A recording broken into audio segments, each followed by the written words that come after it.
रमजान में एक ही महीने में 4 शादियों की अनोखी कहानी। आज मैं आपके लिए एक ऐसी कहानी लाया हूं जिसे सुनकर आप हैरत में पड़ जाएंगे और यकीन करना मुश्किल हो जाएगा कि एक ही महीने में एक शख्स की 4 शादियां भी हो सकती हैं। रमजान का बाबरकत महीना था और अब्दुल्ला हमेशा की तरह इबादत और रोजे में मसरूफ था।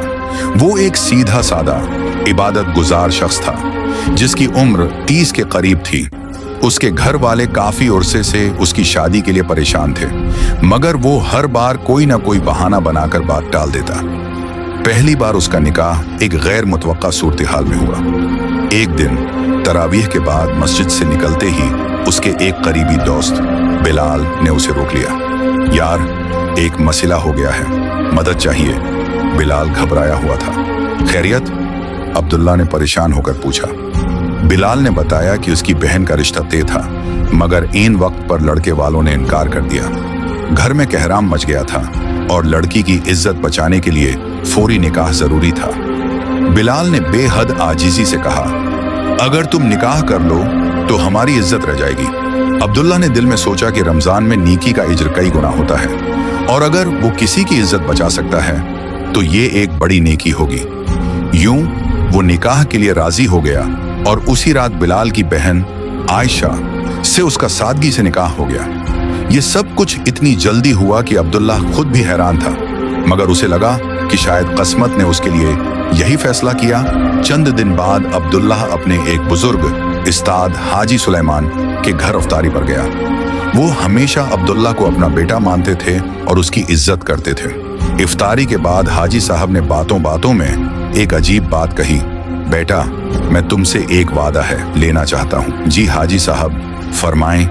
मेरी एक बेटी है ज़ैनब, मैं चाहता हूँ कि तुम उससे निकाह कर लो। अब्दुल्ला का मुंह खुला का खुला रह गया। हाजी साहब, मेरा तो पहले ही निकाह हो चुका है, मुझे मालूम है, मगर मेरी बेटी तलाक याफ्ता है और लोग उसे कबूल नहीं करते। मैं चाहता हूँ कि तुम उसे सहारा दो। अब्दुल्ला मुखम्मसे में पड़ गया, मगर फिर सोचा कि शायद ये भी अल्लाह की मर्जी है। उसने खामोशी से हाँ कह दी और यूं रमजान की पहली ही दहाई में उसकी दूसरी शादी भी हो गई। अब्दुल्ला अब तक अपनी 2 बीवियों के साथ समझौता करने की कोशिश कर रहा था, मगर किस्मत को कुछ और ही मंजूर था। एक दिन वो एक करीबी रिश्तेदार की दावत पर गया, जहां उसकी मुलाकात एक उम्र रसीदा खातून फातिमा बीबी से हुई। बेटा, मेरी पौती बहुत परेशान है, उसका मंगेतर उसे छोड़कर चला गया है। अगर तुम निकाह कर लो तो उसकी जिंदगी संवर जाएगी। अब्दुल्ला ने कानों को हाथ लगाया। या अल्लाह, ये रमजान मेरे लिए क्या आजमाइश ले आया है? मगर फातिमा बीबी के आंसू देखकर वो इनकार ना कर सका और यूं तीसरी बार निकाह हो गया।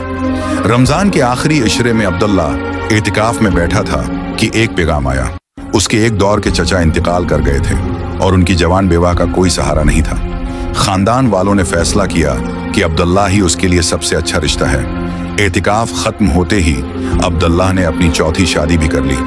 ईद के दिन अब्दुल्ला जब अपने घर आया तो वो हैरान रह गया। चारों बेवियां न सिर्फ खुश थीं, बल्कि एक दूसरे के साथ मोहब्बत और इत्तेफाक से रहने की कोशिश कर रही थीं। एक दिन अब्दुल्ला ने हंसते हुए दुआ की, या अल्लाह, ये रमजान मेरी जिंदगी बदल गया।